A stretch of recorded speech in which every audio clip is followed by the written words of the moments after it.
Buenas noches, bienvenidos a una nueva edición de La Bitácora, un programa de tertulia y debate de contenido político, social y cultural de Popular Televisión Galicia. Hoy es viernes 25 de mayo de 2012. Nos acompaña en la mesa de trabajo doña María Trigo, es abogada y vicepresidenta del Foro de Galicia de la Familia.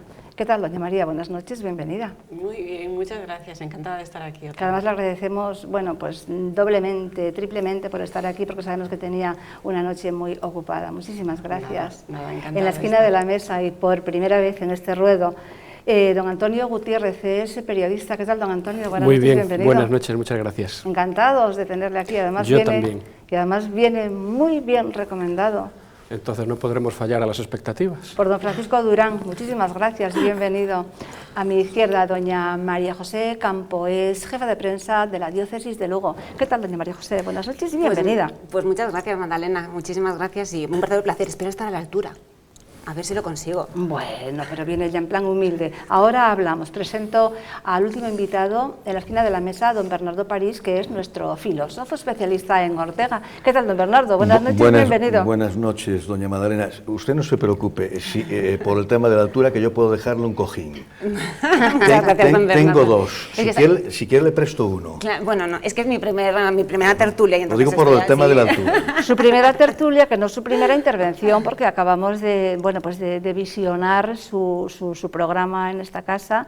¿Qué tal? ¿Qué impresiones tiene de esta primera... de esta andadura que empieza precisamente, que empezó hoy, hace media hora o así? Empezamos hoy, es un proyecto de esta casa y de las 5 diócesis gallegas. Pretendemos acercar un poco la realidad de las noticias de la Iglesia en Galicia a todos los espectadores.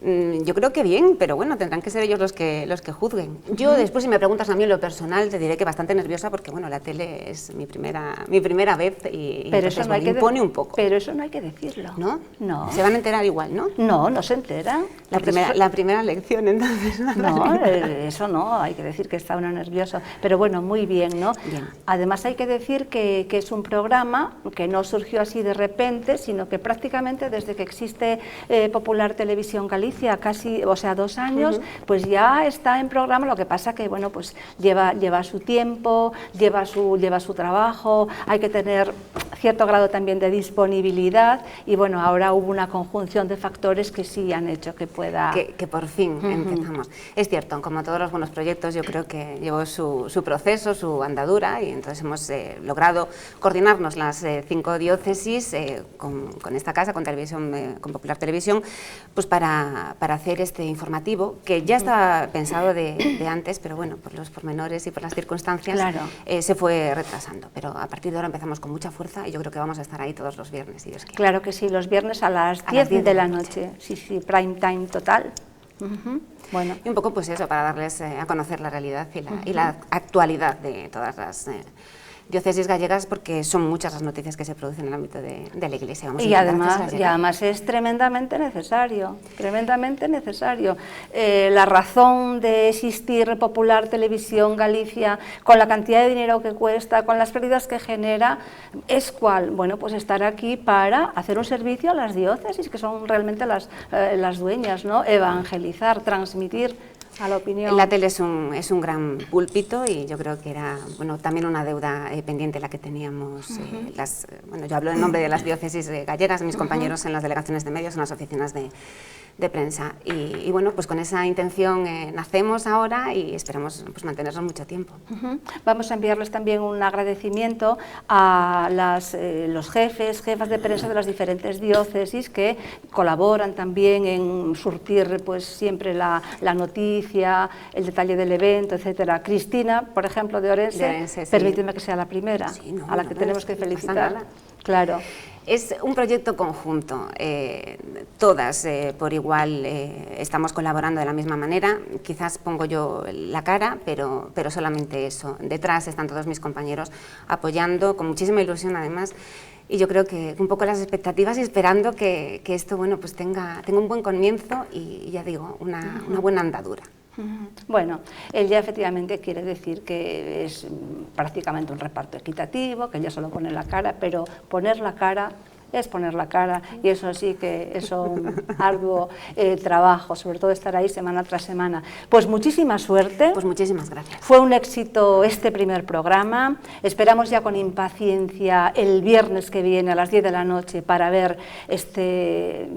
Informativo. Sí, informativo. Sí. ¿Cómo se llama por fin? Es informativo, o sea, sí, Iglesia en Galicia. Iglesia en Galicia, efectivamente, sí. Bien, pues y ahora pues bienvenida aquí a esta tertulia, vamos a tratar también temas relacionados con la Iglesia, todos esos temas que se quedan por ahí sueltos y que bueno, que no se tocan en los programas diarios, o si se tocan nunca está de más retocarlos, digamos. Vamos entonces con el primero de los temas. Está en la calle, está siendo polémico, hay a favor y en contra, es sobre el tema del IBI. ¿Debe la Iglesia pagar el IBI? Lo que pasa es que, como siempre en estos temas relacionados con la Iglesia, hay un interés siempre por desprestigiar, por presentar la cosa de manera negativa. No saben los que están a favor de que la Iglesia debe pagar el IBI, que son muchas las exenciones que hay, pues las embajadas, todos los edificios que sirven de sedes a los partidos políticos, a los sindicatos y otros edificios. Hemos salido a la calle para pulsar la opinión y esto es lo que hemos recibido. Yo creo que algo debían de pagar, no la totalidad como otro particular cualquiera, pero un tanto por cien. Sería, digo yo, bien recibido y además sería bien razonado. Yo veo, no soy muy experta, pero, por ejemplo, la Iglesia tendrá que pagar, pero la Iglesia está ayudando a mucha gente. Si es la Cruz Roja, si es por Cáritas, si es por todo. Yo sé por personas amigas la cantidad de gente que están juntando y mandando, ayudando a otros países, además del hambre que hay aquí, que es mucha. Yo creo que si se arreglan por otra manera, porque lo que dijo el Rouco Varela fue que sí, pagar, pero que lo tendrán que quitar a los que están ayudando. Entonces la cosa no la veo clara. Yo a la Iglesia lo veo, que no le pongan nada, digo yo. Porque ya a los curas le pagan poco, ya entonces de donde lo quitan, digo yo. Yo no me gusta mucho opinar, pero veo derecho que tengan que pagar todos igual. Me da igual que sea iglesia, que sea lo que sea. Que no debe de pagar. Yo lo único que te puedo responder que hay un tejido ahí que no se entiende. Este gobierno, el anterior y todos ellos hacen las leyes pero las cumplen a su manera. Pues yo creo que sí, que deberían colaborar, como todo el mundo. Sí, claro que sí, que me parece perfectamente que paguen como los demás. Eso es igual para todos, ¿no? Muy bien. Pero como no es solo la Iglesia que no paga el IVA, que hay muchas organizaciones más. Eso lo sabemos. Así es que ahí está la cosa. O es para todos. La Iglesia es una de ellas, pero también hay otros patrimonios que no pagan nada. Realmente yo no sé qué tal ustedes, pero yo me siento muy gratificada con las respuestas, que es variado, pero parece que hay un conocimiento por parte de la ciudadanía, ¿no? Por ejemplo, esta última decía, bueno, pues para todos, o que sean todos, o si no, nadie. Sí, efectivamente, este señor sí que apuntó exactamente la cuestión. Y no es la Iglesia la única que no paga el IBI, es que si solo entendiésemos que es la Iglesia la que no paga el IBI y por lo tanto considerásemos que eso sea un privilegio para la Iglesia, pues a lo mejor podríamos decir, como el resto del público, pues si han de pagar todos, que pague también la Iglesia. Pero no se trata no es esa la circunstancia es que aquellas organizaciones que no tienen ánimo de lucro, como por ejemplo la Iglesia, como por ejemplo las fundaciones sin ánimo de lucro, los sindicatos, los partidos políticos, no pagan el IBI. ¿Por qué? Porque efectivamente el servicio que está prestando estas entidades es un servicio al público y se trata de organizaciones que no tienen ese ánimo de lucro particular. Por lo tanto, a estas entidades, entre ellas la Iglesia, se les permite que no paguen el impuesto municipal de bienes inmuebles. Si nos pusiéramos en el sentido de que la Iglesia tuviese que pagar pues, por la catedral y por todo el patrimonio que tiene, pues a lo mejor también tendría que cobrar por entrar. ¿no? O tendríamos que llegar a otras situaciones. O ese dinero que va a aportar para pagar el IBI, pues tendría que sacarlo de esas otras aportaciones que hace en favor de los necesitados y en favor de la gente menos privilegiada. El cardenal Rouco lo ha dicho, dice, si se cambia la ley, la Iglesia pagará el IBI, claro, hay que detraerlo de otro tipo de cuestiones, de ayudas de la Iglesia, que realiza la Iglesia. Pero una cosa... No lo dijo así taxativamente, dijo que lo apuntó como una posibilidad, según yo he entendido. Bueno, una posibilidad. Sí, no importa cómo sea, pero efectivamente, que es que la Iglesia está...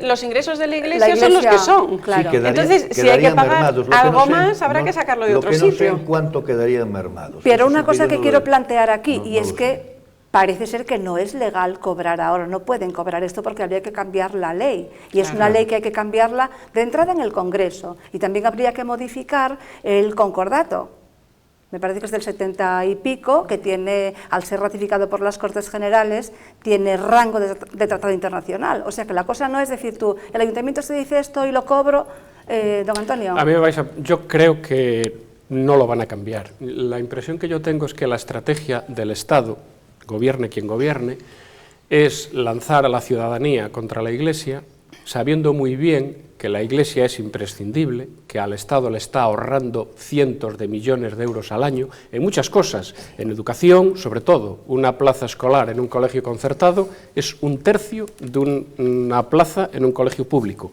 que se pregunta la gente por qué, pero esto es así, está ahorrando muchísimo dinero en sanidad, en tratamiento con todo tipo de enfermedades. La primera congregación que se hizo cargo de los enfermos de SIDA eran los Camilos, una congregación religiosa, los primeros, antes que el Estado. Don Antonio, ¿por qué no me reserva eso para el tema, que es el tema 3, eso precisamente, los 33? En todo caso, yo creo que no lo van a hacer porque el Estado sabe muy bien lo que significa la Iglesia y el dinero que les ahorra. En todo caso, sí que es verdad que se está dando un discurso bastante maniqueo, intentando hacer ver que la Iglesia es rica.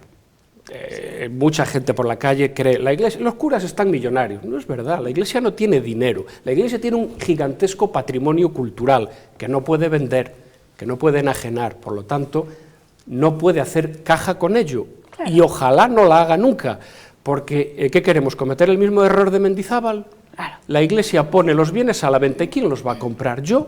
No. ¿Quién los va a comprar? Los que los compraron cuando se hizo la desamortización de Mendizábal. Por 4 perras. La burguesía y la nobleza que consiguieron redondear sus patrimonios por 4 duros, efectivamente, porque a mayor demanda, evidentemente, o sea, a mayor oferta, perdón, el precio va a bajar y al final no hemos conseguido nada. Y cuando no tengamos patrimonio, ¿qué hacemos?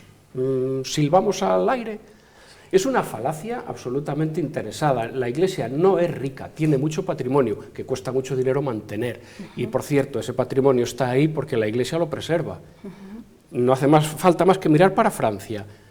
El 80% de su patrimonio, que era bastante más rico que el español, destrozado con la Revolución Francesa. Bien, perfecto. Si la Iglesia no está ahí, no hay patrimonio. Esto es así. Entonces, el Estado, gobierne quien gobierne, insisto, está jugando a una hipocresía intolerable. Estamos soltando a la gente contra la Iglesia a sabiendas de que contra la Iglesia no van a ir porque no pueden ir, porque si la Iglesia cierra, el Estado se hunde, quiebra, así de claro. Pero quiebra. siempre es muy rentable ir contra la Iglesia. Sí, porque la demagogia siempre ha sido muy rentable, sí, siempre. Sí. El tema del justiprecio que siempre se habla, ¿no?, en estos, doña María José. Claro, es un contrincante, la Iglesia a veces es un contrincante fácil, ¿no?, en ese sentido, y efectivamente es así. Hay una ley que ampara la ley de mecenazgo, que ampara esas exenciones, que no es la Iglesia la única que las recibe, sino como apuntaba María, otras muchas entidades sin ánimo de lucro, y precisamente, como dice la exposición de motivos de la ley, en base al interés general de las actuaciones que están realizando. O sea, no es la justificación para dotar a esa exención.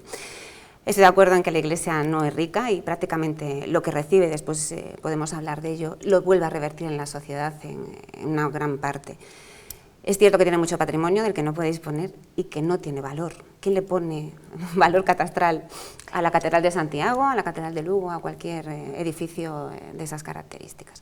En cualquier caso, sí que me gustaría decir que los que están exentos de pagar el IBI son aquellos edificios destinados directamente a actividades sin ánimo de lucro, porque la Iglesia, igual que otras instituciones, tiene que pagar las tasas de los ayuntamientos por recogida de basura, por agua, etcétera. Y también el IBI de aquellos locales que no están destinados directamente al culto, a una actividad de interés general, como puede ser pues, locales que pueden tener alquilados a otros para la explotación. De esos locales sí que, en el caso de que existan, sí que están obligados a pagar el IBI y por supuesto se paga.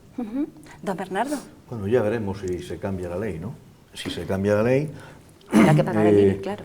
Claro, y eso es lo que ha dicho el cardenal Rouco, bueno, que si se cambia la ley, la Iglesia pagará el IBI. Es que no queda otra, ¿no? No queda otro remedio. No queda otro remedio, pero antes que él ya lo dijeron, vamos, otras personas, ¿no? Bueno, el propio gerente y vicepresidente para Asuntos Económicos de la Conferencia Episcopal, el señor Barrio Canal, dio unos datos bastante... Es el que concretiza más los datos, que a mí me conste, ¿no? Por lo menos a nivel público. Sí, además hay un interés creciente por hacer esa labor de transparencia y de poner, bueno, pues en la opinión pública lo que hay. Entonces, está claro, bueno, lo que vemos... Es que aquí se ha dicho, esto lo dijo el arzobispo de Valladolid. Monseñor Blázquez dijo... el 15 de mayo, o sea, hace este mes, ¿no? Dijo que no es un privilegio, efectivamente, es una exención. Entonces, la gente que fue entrevistada, mayormente, según yo entendí, tienen una visión de que hay un trato de favor para con la Iglesia en lo que respecta al impuesto del IBI, y que más que una exención se trataría de un privilegio. Yo, si se utiliza la palabra privilegio, me gustaría utilizar esta otra, la palabra justilegio. Creo que es de justicia que ciertas instituciones, por supuesto en España y en Europa, en nuestro contexto occidental, pero en España, por razones obvias, la Iglesia pues tenga pues esas exenciones en lo que respecta pues al impuesto de bienes inmuebles. ¿Por qué? Bueno, es que tenemos que decir por qué, por toda la labor que está realizando, sí, pero en cualquier caso, sin a mí ningún sí me tipo de gustaría... afán lucrativo, y porque, como creo que ha dicho doña María, me parece, no sé si invocó la actual, bueno, la ley de mecenazgo, que es por la que se rige toda esta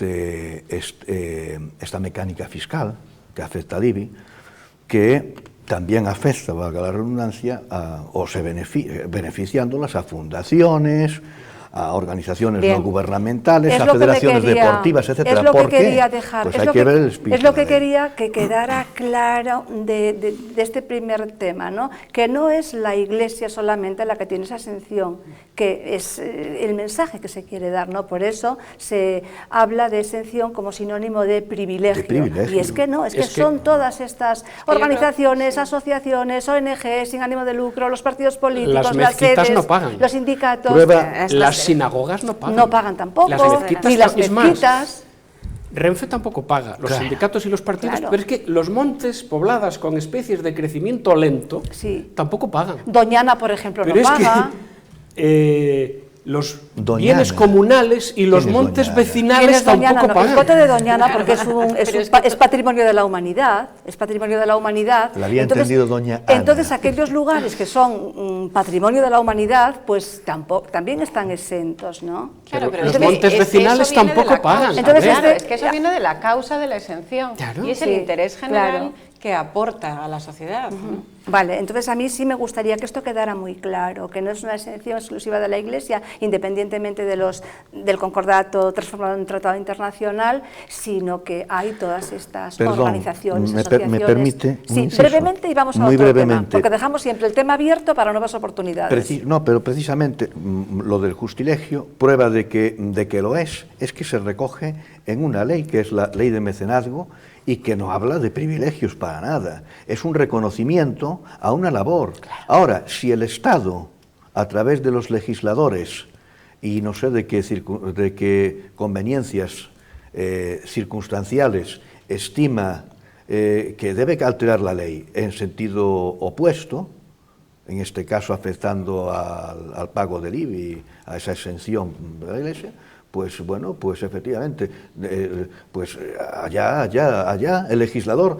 Y vuelvo al principio, lo que dice esto el cardenal Rouco es que si se cambia la ley, la Iglesia pagará el IBI, o bueno, pagará el IBI si tiene que pagar, porque a lo mejor resulta, porque también es consciente, no solamente lo ha dicho el cardenal Rouco, lo ha dicho bastantes personas significativas, pues que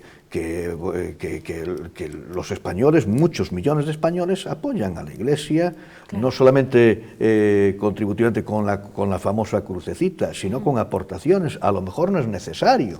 Bien, de todas formas, la ley es la ley, y si tanto Monseñor Rouco como Monseñor Blázquez, y la Iglesia en pleno siempre ha dicho que está de parte de la ley y siempre dispuesta a cumplir la ley. Y si la ley se cambia, efectivamente, pues bueno, que pagará el IVA. Otra cosa ya luego es analizar si la Iglesia hace, si Cáritas, que efectivamente tendrá menos dinero para... Una última cosita antes de pasar a otro tema. No, que estaba completamente de acuerdo. Además estaba pensando que, bueno, el utilizar las palabras, o sea, la utilización de las palabras nunca es baladí, ¿no? Antes empezaba mi intervención diciendo que la Iglesia es un contrincante muy fácil, porque, bueno, pues siempre hay una marea de fondo y es muy fácil tergiversar o manipular lo que se quiere decir. Yo, respecto a las palabras de Monseñor Rouco, he leído tantos titulares como que amenaza con que no van, si hay que pagar el IBI, amenaza con que Cáritas va a dejar de... Bueno, pues a veces son solamente eso, titulares. Y ahí sí que tenemos una labor importante de dar a conocer a la sociedad cuál es la realidad y que, bueno, que efectivamente la ley está ahí y se cumplirá. Bien, pues todos recordamos lo que ocurrió esta pasada Semana Santa con la homilía de Monseñor Reizplá, obispo de Alcalá de Henares. Y bueno, pues toda la polémica suscitada, las feministas de género y otros grupos de la izquierda pidieron a Televisión Española, casi ordenaron a Televisión Española que retirara ese vídeo donde él no hacía más que repetir las palabras del Evangelio. Él hacía uso de la Escritura y de lo que la Iglesia siempre mantuvo. No arremetió contra los homosexuales, la Iglesia nunca lo hace, pero sí dijo que la práctica de la homosexualidad no está aceptada por la Iglesia. Don Bernardo, empezamos con usted para que no se quede para el último. Sí, bueno, hoy precisamente en Televisión Española, pues lo que pasa que, bueno, pues los representantes del Partido Popular y me parece que también los representantes de CiU creo que se levantaron, pero porque pretendían, bueno, pues presentar una queja oficial del Consejo de Televisión Española, pues ante la Iglesia. ¿No? Bueno, hoy sucedió hoy, ¿no? Lo leí por encima, pero bueno, esto, ¿no? Ahora, la Iglesia, efectivamente, que es lo que aquí se está comentando, que le ha prestado apoyo pleno a Monseñor Reizplá. Bueno, pues digo yo que es lo normal, tratándose del mensaje de Monseñor, ¿no? Es decir, si él se le han echado los sectores de siempre encima por el contenido de sus palabras en relación con la homosexualidad. Bueno, pues que está en su derecho a poner en tela de juicio las conductas homosexuales, pero eso tiene que entenderlo cualquiera, con fundamento en la doctrina que él representa, ¿no? Eso es que está claro, ¿no? Es que, sí. Y está tan claro que lo defienda como que los otros pues le ataquen de esa manera tan tan radical. Que manipulando, sí, manipulando siempre todo, manipulando porque es muy rentable, porque hay unos lobbies detrás, hay unos lobbies detrás muy poderosos. ¿Qué va a decir Monseñor? ¿Pero qué va a decir? Efectivamente. ¿Qué quiere? ¿Que aplaude a los homosexuales? Que vaya con ellos en procesión? Don Bernardo, tenemos que ser muy precisos. A los homosexuales no. La práctica. Una persona puede ser homosexual y estar muy bien con la Iglesia, dentro de la Iglesia. Lo que la Iglesia condena, efectivamente, es la práctica de la homosexualidad. Sí, es que luego se piensa que condenamos, que decimos, que nos hacemos transmisores de... Y hay que, en esto sí que hay que hilar fino con las palabras, yo no entro ahora en la razón, yo tengo mi razón, no, es que si entramos en la razón, porque ya habíamos comentado en otro programa, ¿se acuerda, no? Aquello pero bueno, no es el tema, ¿no? Nada más, queríamos manifestar aquí, pues eso, hacernos el apoyo de toda la Iglesia con Monseñor Reig Pla. Pero asociaciones de médicos católicos, distintos periódicos, bueno, el periódico Ya y un conjunto de periódicos han apoyado también la libertad de expresión que también le corresponde a este señor. Este es el problema. Es que este es el problema. A mí me empieza estos hipócritas, casi a dar vergüenza decir que vivo en un país democrático. No es cierto, yo no estoy viviendo en un país democrático. Claro, efectivamente. Que tengamos a estas alturas que defender que un ciudadano tiene derecho a la libertad de expresión ya es el colmo.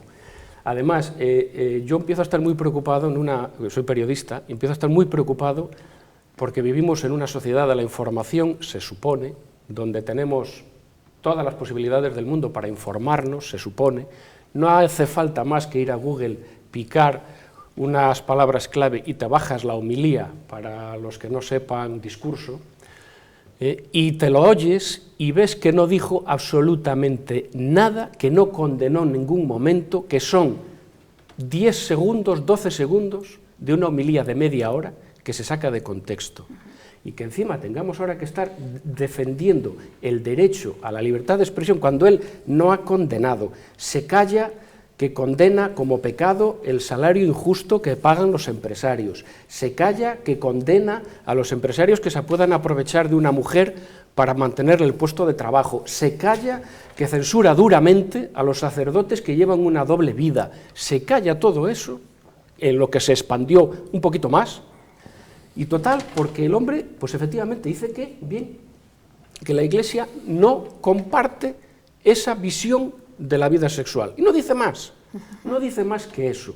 Eso sí, dice, os aseguro que encuentran el infierno. Cualquiera que no sea rematadamente imbécil y escuche el tono con el que dice infierno, y cualquiera que tenga amigos homosexuales que no se han atrevido a salir del armario, sabe que viven un infierno personal, porque no se atreven, porque tienen miedo, porque creen que la sociedad los va a castigar. Yo estoy harto de ver progresistas de salón decir auténticas barbaridades de los homosexuales que nunca le he oído a los católicos de los que yo me rodeo, por ejemplo. No sé si recordáis cierto progresista socialista, Alfonso Guerra, en una ocasión, no quiero decir el entorno, pero las palabras más soeces, más miserables, más homófobas que yo le he oído a alguien, se las oí a Alfonso Guerra y nadie dijo ni mu sobre la homosexualidad. Y nadie dijo ni mu. Es una hipocresía galopante y que lo que me indigna es que a estas alturas tengamos, y otra cosa, tengo la impresión de que este lobby pretende imponernos el pensamiento único. Vamos a ver, una cosa es compartir tu vida, aceptar, asumir y convivir. Yo no tengo ningún problema, tengo un montón de amigos homosexuales y algunos no se han atrevido a salir del armario, por eso sé el infierno en el que viven, el infierno al que se refería Monseñor, ese y no otro, el personal.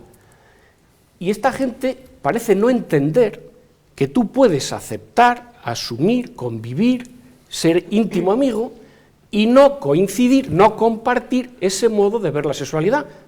Y no pasa nada, yo no comparto ese modo, porque si lo compartiese sería homosexual, y no lo soy ni quiero serlo. Lo mismo que ellos no comparten mi heterosexualidad, porque si no serían heterosexuales y no lo son, y no pasa nada. No hay problema. Yo discrepo con mis padres en prácticamente todo, y no por eso dejamos de aceptarnos y de amarnos y de vivir bajo el mismo techo. Es que es tan difícil entender esto. Don Antonio, pero respetando lo que dice, no es igual, no es lo mismo, no es comparable a discrepar en otra cosa. Hay una antropología, y hay una antropología natural, aunque se ha dado en llamar antropología cristiana, en contraposición a todas estas opciones que se nos quiere vender, que hay que tener en cuenta también que la homilía de Monseñor efectivamente se sacó de contexto esas palabras, ¿no? Él estaba hablando del mundo actual, del laicismo imperante, lo que estaba diciendo él de cómo los chicos están asistiendo a unas enseñanzas que los invitan a probar otras opciones, y claro, pues ahí venía muy bien eso. Don Bernardo. Perdone, es que era para apoyarla, literalmente, ¿no? Ad pedem litere. Piensan desde niños que tienen atracción hacia las personas de su mismo sexo. Y a veces, para comprobarlo, se corrompen y se prostituyen o van a clubes nocturnos de hombres. Os aseguro que encuentran el infierno. Este es así lo que dijo, ¿no? Sí, y además es que es real, Ahora, doña María José. Bueno. No, completamente, no, si suscribo, tiene toda la razón. No lo decía lo del armario, bueno, pues que salgan del armario. Oye, pero quiere decir que lo que quería decir es que la palabra, cuando él utiliza la palabra infierno, no está diciendo os condenáis a Satán, no. No, claro. La palabra infierno quería decir el infierno personal que viven porque sufren muchísimo. Claro, el infierno, bueno, ese es el infierno. Yo creo que quiso decir que en todo caso las dos también, cosas, no yo voy a hacer yo de ahora. Por el tono, desde luego, no era el infierno de Satanás, aparte que la Iglesia no puede condenar, o sea, es que no condenamos a esta doña María gente. José, su opinión. Estoy completamente de acuerdo. Vamos a ver, las palabras estaban sacadas de contexto. Es cierto que Monseñor Ric Pla estaba hablando un poco de la problemática de los jóvenes en general, hablaba también del botellón, si no me equivoco, claro. Y nadie dijo nada cuando sabemos todo lo que... Pero bueno. De los cadáveres ambulantes. Exactamente. He escuchado últimamente a mucha gente que dice que echa de menos que la Iglesia hable, ¿no? En esta situación de crisis, en esta situación que estamos viviendo, y no solamente crisis económica, sino también de valores. Qué curioso, cuando la Iglesia habla, o alguien representante de la Iglesia lo hace, de repente se rasgan las vestiduras, 4 por unas palabras sacadas completamente de contexto, ¿no? Me parece también muy triste. Yo siempre digo una cosa, que el cristianismo es radical, pero no es totalitario, y vivimos en un estado que se acerca más a lo totalitario y fundamentalista que a otra cosa, que a lo democrático, ¿no? En ciertos aspectos. Y en cuanto a lo de la libertad de expresión, yo creo que esto es ir... más allá de la libertad de expresión, otro digamos, escalón más, porque es que, ¿qué va a decir un sacerdote? ¿Qué va a decir un sacerdote? ¿Qué va a decir? Pues va a decir pues, lo que aprendió de niño en el catecismo, lo que nos transmite el Evangelio.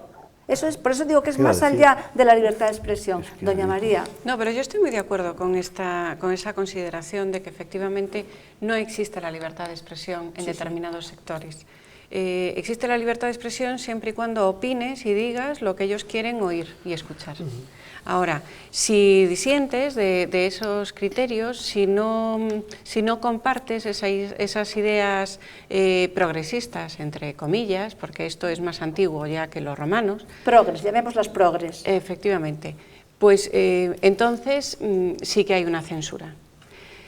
Esa censura se impone pues ahora mismo con Monseñor Ric Pla o en cualquier otro momento cuando alguien de la Iglesia dice, ni más ni menos, que lo que tiene que mostrar la Iglesia y que es el camino evangélico. En este sentido, yo nunca he oído a nadie, a ningún representante de la Iglesia, que haya tenido palabras contrarias de falta de respeto o de falta de consideración hacia personas que hayan sido o que sean homosexuales. Lo único que sí pone muy claro es que la práctica homosexual es la que no se comparte, la que no se acepta dentro de la Iglesia. Pero la persona está por encima de todo eso. Y a la persona es a la que se respeta, a la persona es a la que se le quiere. La Iglesia acoge a cualquiera, tenga la opinión que tenga y sea del carácter que sea, bueno, dentro de su sexualidad. Ahora, sí establece unos parámetros para seguir dentro de la Iglesia. Y en ese sentido de la censura, yo quería, bueno, pues traer a colación un libro del que vi hace poco una referencia de Richard Cohen, que es un terapeuta y ex homosexual, que pone de manifiesto como cuando publica su libro en Estados Unidos se le censura por el lobby gay. Con lo cual ya vemos como este tipo de gente, no solo en España, sino a todos los niveles, sí que intenta censurar cualquier idea, cualquier pensamiento que no sea compartir la homosexualidad y defenderla, ¿no? Saquemos la foto de Cohen, póngala así para que se la tomen, o déjemela a mí.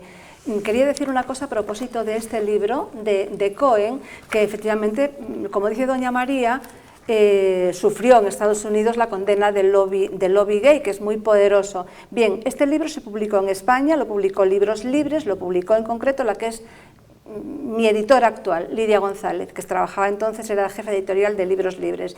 Bien, pues cuando publicó el libro, es más, ni siquiera tuvo el apoyo de las, que no quiero decir más de la cuenta, organizaciones que defienden la familia por miedo. Estaba sufriendo en ese momento don Aquilino Polaino toda aquella soflama por aquellas declaraciones que hizo, no sé si se recuerdan ustedes. Sí, de la terapia. De la terapia, que él dijo en el Congreso que sí, estaba gobernando era la segunda legislatura de Aznar, y él dijo que bueno, que era una anomalía la homosexualidad y tal, y lo dijo por la mañana, pero por la tarde tuvo que rectificar. Y hay que decir que don Aquilino Polaino está amenazado de muerte por el lobby gay. Bien, este libro se está vendiendo ahora pues por toda la polémica suscitada y demás, pero que no se vendió en ese tiempo. Don Bernardo. Pues ya está todo dicho, ¿no? Es que yo creo que está bien, todo pues dicho, ¿no? Porque, claro, es que, no sé. Doña María José. Nada, simplemente, si me permitís, voy a leer el tercer punto del comunicado que se hizo, bueno, pues desde el Obispado, desde la Diócesis de Alcalá de Henares, ¿no? Dice que la Diócesis de Alcalá de Henares, y nos suscribimos todos los cristianos, claro, confiesa, y católicos, confiesa todos y cada uno de los artículos de la fe y moral católicas, también en lo que se refiere a las personas con atracción sexual por el mismo sexo, y la acogida pastoral que se les debe desde el amor y la verdad, a la inclinación homosexual propiamente dicha, a los actos homosexuales y a la imputabilidad referida a los mismos. Es decir, que no se está condenando a las personas, ni muchísimo menos. La Iglesia condena el pecado, pero no el pecador, ¿no? Como siempre decimos. Vamos entonces con otro tema. Doña María, ¿quería apostillar algo? No. Vale. Bien, vamos con... Don Antonio, su tema, que ya lo inició antes, la Iglesia que le ahorra al Estado pues un montón de millones, tenemos cifras más o menos que pueden bailar millón arriba, millón abajo, pero como yo tengo aquí 33.000 más o menos viene siendo la cifra que se baraja entre centros de enseñanza, hospitales, dispensarios, asilos, centros de minusválidos, de transeúntes, de enfermos terminales de SIDA, Cáritas, Manos Unidas, en fin. No sé, a ver, en Galicia hay 7 albergues para gente sin techo. ¿Adivina nuestra audiencia de quién son los 7? Los 7 son de la Iglesia. Lo único que llegó a hacer el bipartito fue un convenio con el albergue de Santiago de Compostela, que regentan los franciscanos, para mejorarlo. Lo único, y otro en Pontevedra, convenio con el albergue que también es de la Iglesia. Y como eso, 40.000 cosas más. Comentaba antes, cuando se desata el problema del SIDA, los primeros que empiezan a trabajar con terminales, con la gente que se moría, y no hace falta mucha memoria para recordar cómo se morían los terminales de SIDA, con qué aspecto físico, fueron los camilos, sacerdotes camilos, antes que el Estado. Mucho antes que el Estado. Estamos en una situación que nace hace casi 20 siglos. Es decir, esto no es casualidad. Hay mucha gente que suele pensar, no sé, supongo yo que suelen pensar que la Iglesia en el siglo XV quería hacer una fábrica de zapatos y le salió una universidad. Parece ser que lo piensan, ¿no? O que querían hacer, no sé, un negocio muy lucrativo y le salió un hospital. Los que vivimos en Santiago somos privilegiados, no tenemos más que ir a la Plaza del Obradoiro para ver qué fue y qué es la Iglesia. Mires a donde mires, los 4 edificios, una catedral, un poder religioso, un poder espiritual, enfrente el poder político, a tu derecha la sanidad y a tu izquierda la educación. Eso fue y eso sigue siendo la Iglesia, ni más ni menos. Y el Estado sabe perfectamente lo que ahorra la Iglesia al Estado. Por eso, decía yo al principio, que estoy convencido de que seguirán con sus soflamas porque electoralmente es conveniente y seguirán echándonos a la ciudadanía menos informada. Pero nunca moverán un dedo porque saben que ese día el Estado quiebra. Si hoy cierran los colegios concertados, que deben tener 1/3 del alumnado de este país, ¿dónde metemos a esos alumnos? Y multiplicamos por 3 el gasto en educación. En estos momentos, coste es excesivo, cuando ustedes quieran, oiga, cuando ustedes quieran. Claro, hagamos cuenta. Mañana mismo.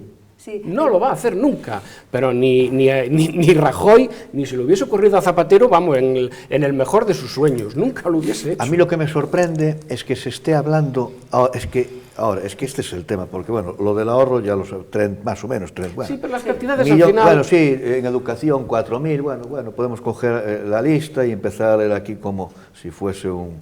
Bueno, pero aquí el asunto es este, ¿cómo es posible que ahora está quien está en el gobierno y que se esté hablando con, bueno, pues de estas cosas, ¿no? El tema del IBI de la Iglesia, con temor, a ver qué va a pasar. Pero ¿quién está gobernando ahora? Y además con mayoría absoluta. Pero no me mezcle la política ahora, don Bernardo. Ah, ¿no? No, lunes No. y miércoles política. No, pero mire, Sí, el ahorro bueno, no, pero estamos hablando del ahorro, y si no le entendí mal a don Antonio, que bueno, a ver quién le mete mano a esto, ¿verdad? ¿No dijo usted algo de esto? Bueno, bueno, pues nada, hablamos de a ver quién le mete mano, no sabemos quién. Bueno, pues allá. Los políticos no existen, un belfo, yo que sé, alguien que... Bueno, mire, fíjese cosa lunes y más miércoles política. Fíjese qué cosa... Bueno, es que yo creo que no hay... Aunque haya una... Bueno, parece que sí, estamos en la sociedad, y claro, obviamente todo, no, pues sí, es más, es que estos son temas, vamos, que tocan a la política, la legislación, ya me dirá usted, pero quiero decir lo siguiente, esto... sí, aquí está, que me olvidaba. Viendo, o sea, para que uno se dé cuenta de cómo se dan las noticias sobre este tema del ahorro de los 30.000 o 33.000 millones de euros. El diario La Razón da la noticia, hablo del titular, que esto es que me llama la atención muchísimo, a mí por lo menos. La Iglesia ahorra al Estado 30.000 millones, el doble del tijeretazo. Y el diario Público. La Iglesia presume de ahorrar miles de millones al Estado. Pues queréis saber que leyendo el contenido de ambos artículos, tanto el de La Razón como el del diario Público, no difieren, son prácticamente... Es decir, yo pensaba que viendo el artículo del diario Público, dije, bueno, aquí a ver qué ponen, ¿no? Pues no, se limitaban a reproducir exactamente lo mismo que había reproducido la nota de prensa. La nota de prensa, efectivamente, que es muy cómodo del gerente. El corte y pega. Bueno, pero sí, pero fíjate tú en que dónde va el esfuerzo periodístico, en que la Iglesia presume de ahorrar, y también en enfrentar, que este es un matiz importante, ha habido, y no es que quiera volver a lo de antes, pero es que tiene también relación. Yo he notado o he percibido un deseo de enfrentar al cardenal Rouco, lo que dijo, contra Cáritas. Como si el cardenal Rouco representase una institución aparte de la de Cáritas.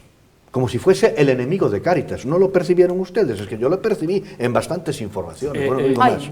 Yo creo que esa es una estrategia también muy clara. Es decir, eso no es así. Cuando tú, en cualquier discusión con increyentes o con... sostienes este tipo de argumentos, siempre te dicen lo mismo. No, bueno, pero eso es otra cosa. No, no es otra cosa, es la misma cosa. Es decir, el cardenal Rouco es la misma cosa que Cáritas, es la misma cosa que los jesuitas, los franciscanos, los dominicos o el Opus Dei. Es que, vamos a ver, es que lo lamento mucho por los que no estén dentro de la Iglesia, pero la Iglesia es una, y ya está. con distintas sensibilidades, evidentemente, con muchas sensibilidades, precisamente porque no somos pensamiento único, en contra de lo que mucha gente puede pensar, porque discrepamos, porque como somos libres, nos permitimos el lujo de discrepar de nuestros pastores y no ir como borregos, somos ovejas, pero no borregos. Pero obedecemos a Roma siempre, ¿eh? Sí, y a nuestros obispos. Pero seguimos teniendo nuestra sensibilidad infinitamente distinta. Muchas veces son casi diametralmente opuestas, pero estamos todos bajo la misma y somos la misma Iglesia. Con la misma praxis. Mal que les pese, es así. Bien, pues vamos con otro tema. El tiempo va pasando, va discurriendo, y es precisamente sobre la acción del Espíritu Santo en nuestra oración.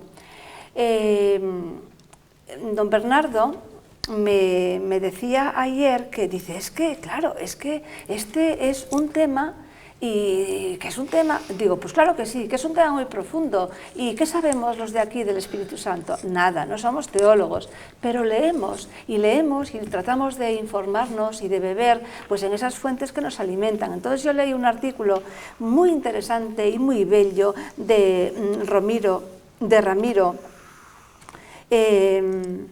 Pellitero, de la Universidad de Navarra, donde efectivamente pues, nos presenta al Espíritu Santo en nuestra oración, cómo nos ayuda, cómo nos hace libres, que también esto lo dice la Escritura, y cómo nos une al Padre y al Hijo, cómo nos une a la Trinidad. Y a mí me pareció bellísimo, y seguramente pues, muchas veces no pensamos en esto, ¿no? Doña María.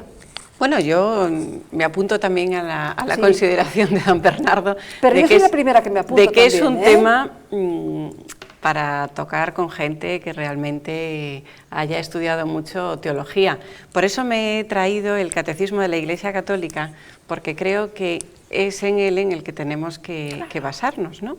Y el Catecismo de la Iglesia Católica, en el resumen, dice en el punto 2681, nadie puede decir Jesús es Señor sino por influjo del Espíritu Santo. La Iglesia nos invita a invocar al Espíritu Santo como maestro interior de la oración cristiana. Es ahí en donde tenemos que basarnos. Es el Espíritu Santo el que nos está ayudando a hacer esa oración, y el que en el momento en el que estamos en esa meditación, en ese intento de orar, el que nos está ayudando a comprender las cosas, ¿no? Así es, y basado precisamente en esto va el artículo del profesor de la Universidad de Navarra. Doña María José. Pues no voy a añadir nada más, que estoy completamente de acuerdo, y por supuesto el sentido de la oración. Sí, es a la fuente, claro, no queda de otra manera. Y después yo creo que todos los que rezamos pues también lo sentimos, ¿no? Esa capacidad de repente de ver las cosas de otra manera, de sentirnos de otra manera, de alcanzar esa comprensión, y eso sin duda para mí es la acción del Espíritu. Así es, sí.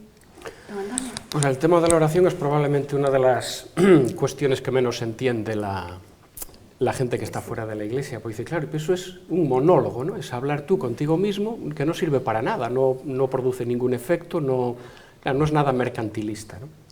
Yo tenía mi maestro espiritual, que es un fraile, es un marista, y él siempre nos dice que todo lo que no pase por el corazón acaba siendo ideología, y la ideología es muy fácil que se convierta en un arma contra los demás. Yo me quedo, estoy convencido de que la mejor oración que tenemos es el Padre Nuestro, entre otras cosas porque nos la enseñó el propio Jesús, y eso sí que son palabras de Jesús, auténticas. Y yo creo que la oración, la única oración tal vez que podemos hacer es, hágase tu voluntad, no la nuestra. Y ahí está el problema, ahí está lo complicado. Porque, pero claro, para conocer la voluntad... Hágase tu voluntad, para quiere conocer decir, la voluntad yo te voy a escuchar. Hay que hacer mucha oración. Yo te voy a escuchar. Y no voy a decir lo que yo quiero, no, voy a escuchar tú qué quieres de mí. Y claro, cuando haces eso, si conseguimos hacer eso, que yo no lo consigo, pero en fin, la teoría me la sé, si conseguimos hacer eso, es la única vía para cambiar el mundo, la única manera de ser realmente revolucionarios, para cambiar el mundo, no quítate tú para ponerme yo, que es en lo que han devenido las revoluciones habitualmente, ¿no? La gran revolución, decía Mounier, un filósofo francés, la gran revolución será interior, personal, o no será nada. Entonces cambio yo y a partir de mí cambio el mundo. Y solo los cristianos creemos que solo desde la oración podemos conseguir eso. Solo desde la oración, que la oración no es más que eso, escucha de lo que Dios quiere de mí, que normalmente no tiene nada que ver con lo que a mí me conviene, nada que ver. Es muy... No, don sí que Antonio, tiene que ver con lo que a uno le conviene. Claro. Distinto es lo que uno cree. Tú ya me entiendes lo que quiero decir con lo que a uno le conviene. Lo que le conviene, por supuesto, que es lo que que pasará. Es que doña María hila muy fino. Don Antonio, es precioso lo que ha dicho, efectivamente, si conseguimos hacer eso, dice que yo no lo consigo, pero sí está trabajando para poder conseguirlo. Los creyentes no somos santos, solo aspiramos a la santidad. Claro. El problema es que hay gente que cree que estamos obligados a ser santos, y eso es imposible, no podemos, solo aspiramos a la santidad. Por eso somos igual de pecadores que los demás, a veces incluso peores, pero somos seres humanos, estamos hechos de la misma pasta que los demás. Nosotros tenemos una esperanza que otros no tienen, pero en lo demás la vida no nos ahorra ni sufrimientos, ni esfuerzos, ni trabajo, ni nada de nada. Pero sí la oración nos ayuda a convertir esos sufrimientos y sí, esos trabajos pero que no nos van a ahorrar que se te muera un hijo, que tenga una enfermedad, te mueras. Eso no nos lo va a ahorrar Dios. Sería injusto, ¿no? Pero lo demás somos igualitos. Don Bernardo, ve cómo tampoco hay que ser teólogo. Hay que, pues ver el catecismo. No, pero es que, perdone, la acción del la acción del Espíritu Santo en nuestra oración, perdone usted, es que esto es bastante complejo, ¿eh? Claro, lo que se está hablando aquí es de otra cosa. Podemos hablar empezar a distinguir entre qué tipo de oraciones. La oración individual, la personal, la colectiva, don Bernardo, porque, por ejemplo, la gente, estamos hablando para el público. Don Bernardo, escúcheme, don Bernardo.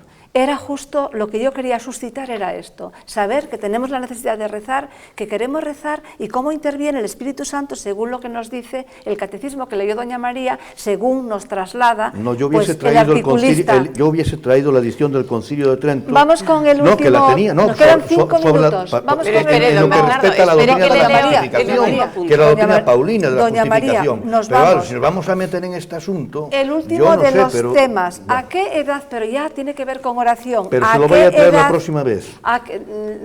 Estupendo. ¿A qué edad se debe empezar a enseñar a los niños las primeras oraciones? Es el último de los temas que tenemos para esta noche. Tenemos también unas preguntas que hicimos en la calle. A ver lo que nos dicen. Pues desde los 4 años para arriba, que ya ellos hablan bien y todo eso. Eso me parece bien. Desde el primero, ya desde los 5 años, no tampoco que empiezan algunos con 4 años, pero a los 5 años creo que debían empezar a enseñar algo, porque coño más ven, mientras son pequeños cogen mejor las cosas. A mí, eu a miña filla aprendí así, os meus netos tamén eran pequeniños, e xa aprendí a decir as oracións, pero bueno, agora non o fan, Cando empecen a ter 4 niños, para que lle vaya quedando a cabeciña, eu supoño, porque se non creíamos en Dios, se non creíamos no que hai, ¿qué vamos a querer? Bueno, yo pienso que ya en el tiempo del catecismo, como con 5 años o así, digo yo, no sé. Pero ya se le enseñaron en el colegio, que iban al colegio, fueron a La Salle, a colegios religiosos, y ya le enseñaban allí, ellos ya de pequeñitos ya sabían el Padre Nuestro y sabían las oraciones. Yo a mis hijos los eduqué, ahora cada uno ahora es libre, cada uno puede o no. Yo, mis hijos y mis nietos fueron, a mí también me educaron así mis padres. Ahora yo después no puedo opinar por los demás. Yo ahí ya respeto la opinión de cada uno y eso es un campo muy amplio. Bueno, pues sí, efectivamente, desde 4 años, 5 años, yo creo que desde antes de nacer ya, ¿no? Pues eso que iba a Vamos a ver esta pequeña pieza, que es un vídeo casero, tomado de YouTube, que es entrañable, dura unos segundos, pero suficientes para lo que estamos hablando. Del Hijo, del Espíritu Santo. Amén. Amén.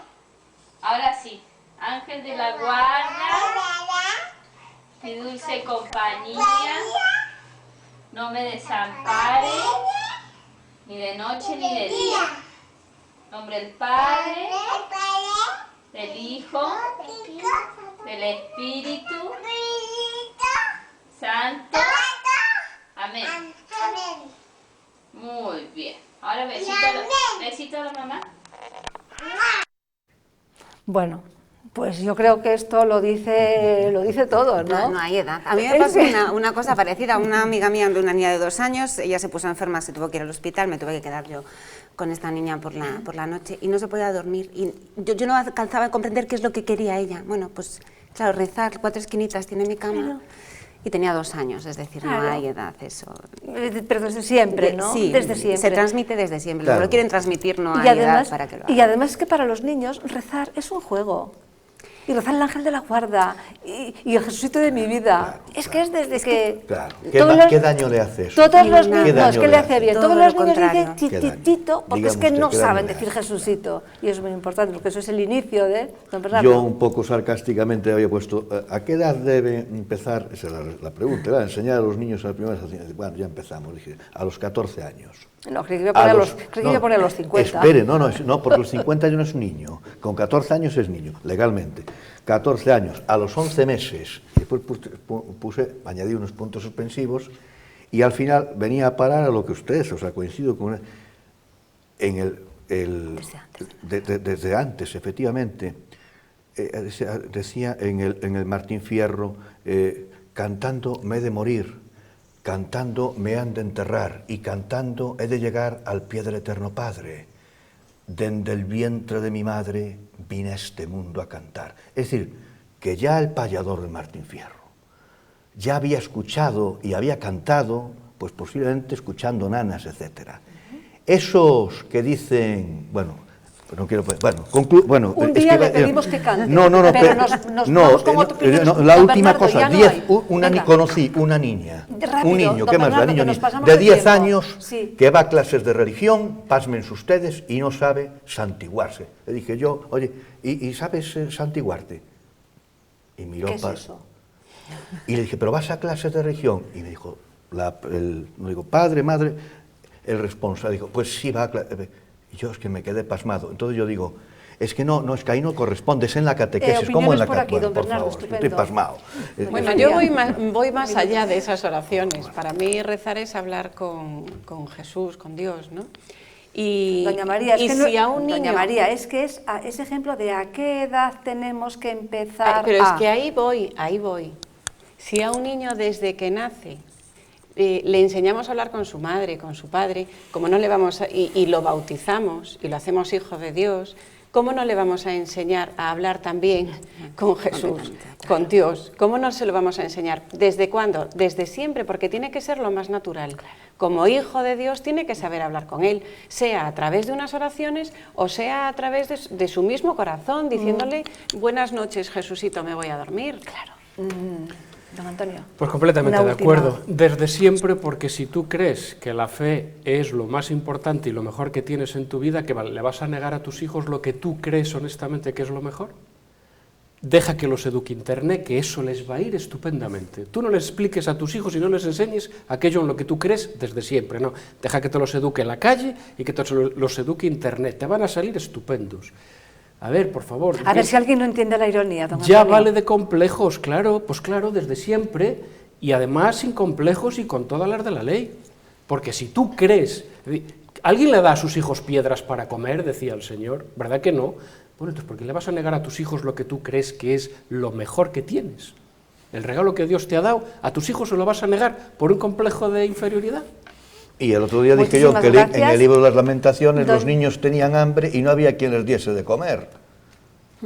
Decía nos vamos, doña María José, que le quiero dar la última palabra porque es nuestra invitada de honor hoy. No, que va, encantada además de compartido haber nuestra invitada de honor hoy. Por favor, no me digas eso, que encantada, claro que sí. Encantada, de verdad, Magdalena, muchísimas pues gracias. Nada, muchísima suerte y muchísimos éxitos con el nuevo programa que empezó hoy, la Iglesia en Galicia, y bueno, pues hasta siempre. Doña María, muchísimas gracias. De nada, además es que este programa se ha hecho corto. Don Antonio, pues hemos estado 63 minutos 64. Don Antonio, pues muchísimas gracias. Muchas gracias a vosotros. Nuevamente, María José, muchísimas gracias y mucha suerte y éxitos. Don Bernardo, usted tan rebelde como siempre, Bueno, genio y mujer, figura, usted sabe pero desde cómo luego somos. un día tiene que cantar, Pero mi que es fondo un es bueno. excelente cantante e intérprete de tangos, ¿verdad? Muchísimas gracias. Gracias a ustedes por acompañarnos un viernes más. Nos despedimos hasta el lunes. A eso de las 10:30 estaremos nuevamente con ustedes para analizar la actualidad. Que pasen buen fin de semana.